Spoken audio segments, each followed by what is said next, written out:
Alright, ECE homework number 2. We were asked to write code to solve these three questions.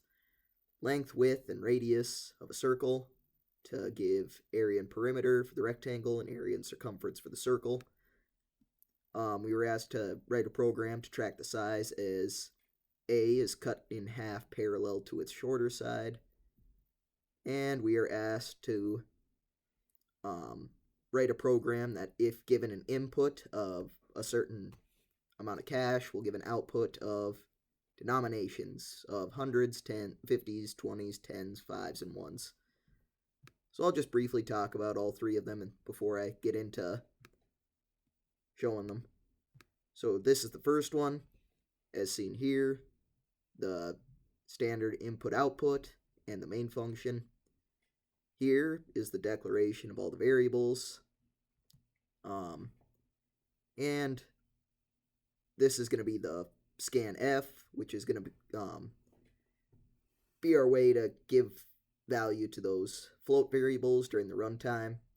So here's for the length of the rectangle, here is for the width of the rectangle, and here's for the radius of the circle. And then pi has to be floated, and we were asked to use 3.14 for it.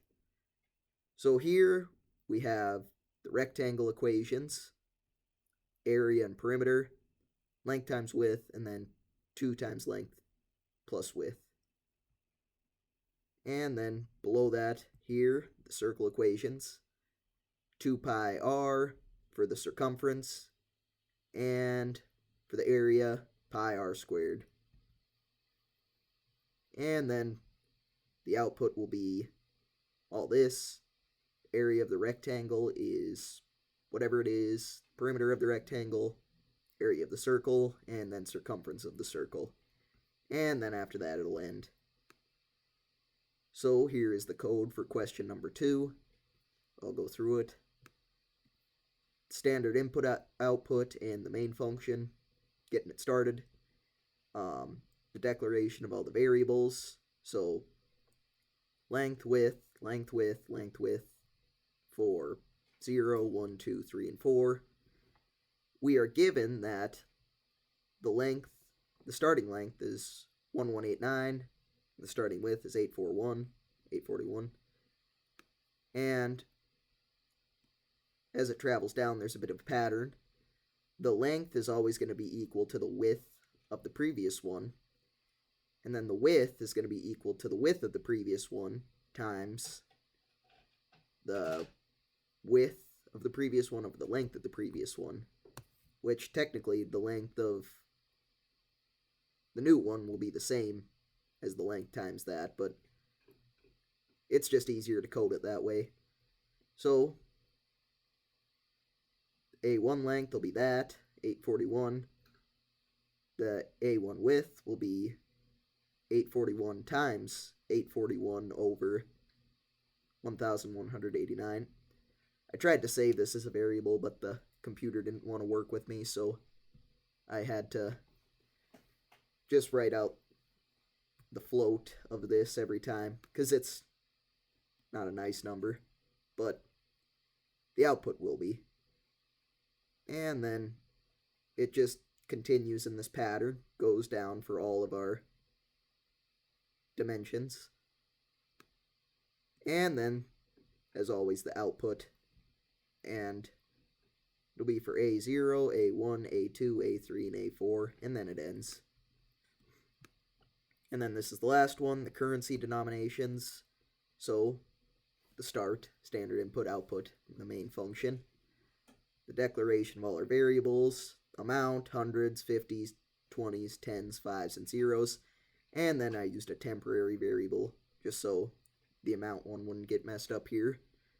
Here is the input for value during execution of the program. Messy handwriting. And it'll just say enter the amount you would like to exchange, and then it'll take that. So store the temporary value as the amount wanting to be exchanged. The 100 will be the amount divided by 100, And for example here, I did 679, which was the one in the worksheet example. So divide it, and it'll give you 6. And then if you take the percentile, it'll give you the remainder, which will be 76. And then if you divide, and then I stored that as the new temporary variable. And then 50s will be that divided by 50 equals 1. The remainder will be 29. That divided by 20 will be 1. The remainder of that will be 9. That divided by 10 will be 0. So the remainder is 9. That divided by 5 will be 1. Remainder will be 4. And divided by 1 will be 4. So after that, it'll show the output of all these. And then it'll end.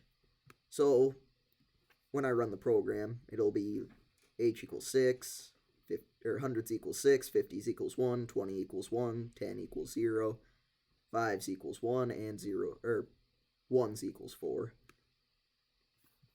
So we'll move to code here, starting out with number 1. Run.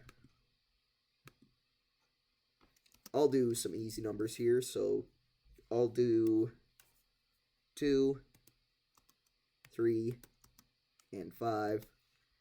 So area of rectangle is 6, 2 times 3, that checks out.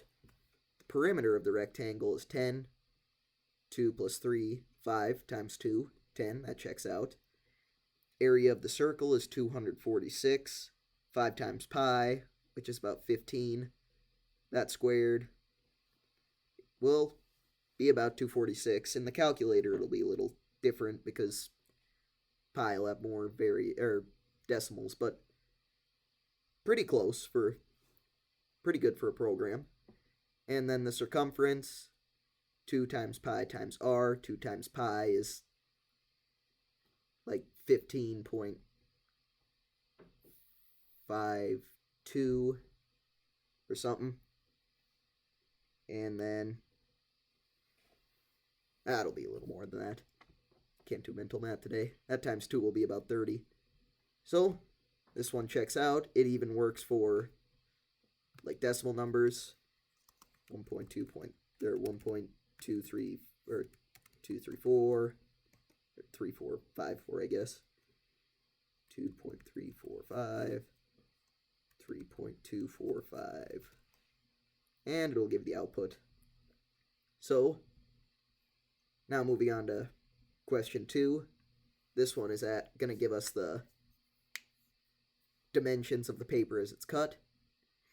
So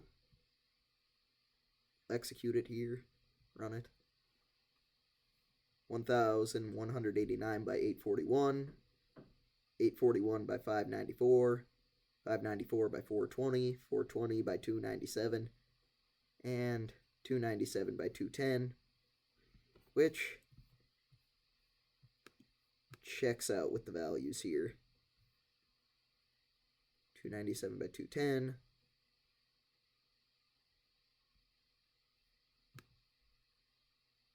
Yep. It works out. So, on to the final program. And, what was the number it had? 970, or 679. So it should give us a 6 100s, 150, a 20, a 5, and 4 1s.